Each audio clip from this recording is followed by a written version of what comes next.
وبالنسبة للشيعة إذا أتيت إليهم كعقيدة بعيدا عن انتمائهم، نقول إن الشيعة في أعمالهم من جهة العبادة هم وثنيون، باعتبار أنهم يعكفون على أصنام وثنيون نعم.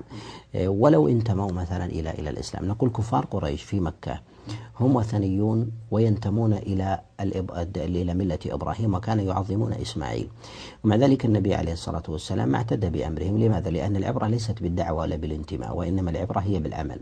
وهؤلاء المتأخرون أيضا من المنتسبين لأمة محمد صلى الله عليه وسلم ينتمون لمحمد ويخالفونه من جهة العبادة. الله سبحانه وتعالى يقول في كتابه العظيم: وأن المساجد لله.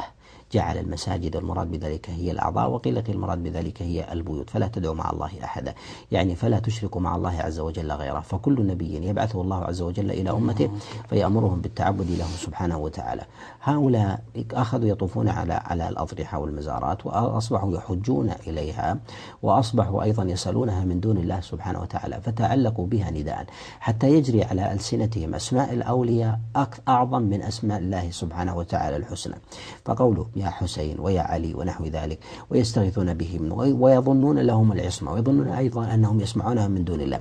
هذا الشرك هو أعظم، فيما أرى أعظم تعلقا وتلبسا به من شرك الجاهليين من كفار قريش.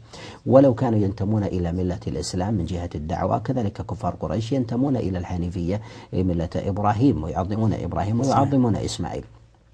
فنقول إنهم بمثل هذا العمل ليسوا ملة إسلامية ولو انتسبوا إليها. ولهذا لا يعترف بانتمائهم إلى الإسلام المحمدي، كما لا يعترف بانتماء المشركين في كفار قريش للحنيفية ملة إبراهيم، وكذلك أيضا لإسماعيل ولو انتموا إليه من جهة اللفظ.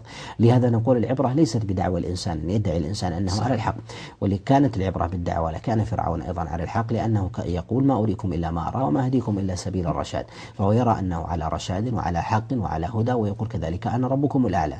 فهذه مصطلحات ودعاوى يقولها، ولكنها عند التنفيذ الحق نجد أنها كفر وضلال مبين، فلا عبرة بذلك. ولهذا الذين يطلقون هذه الألفاظ ويقولون إن هؤلاء إخوان لنا، هذا سببه في ذلك إما جهل بالشريعة أو جهل كذلك أيضا بالحال والذي يقع فيه من الشرك، أو ربما أيضا من الوهن والضعف الذي يكون في أمة الإسلام.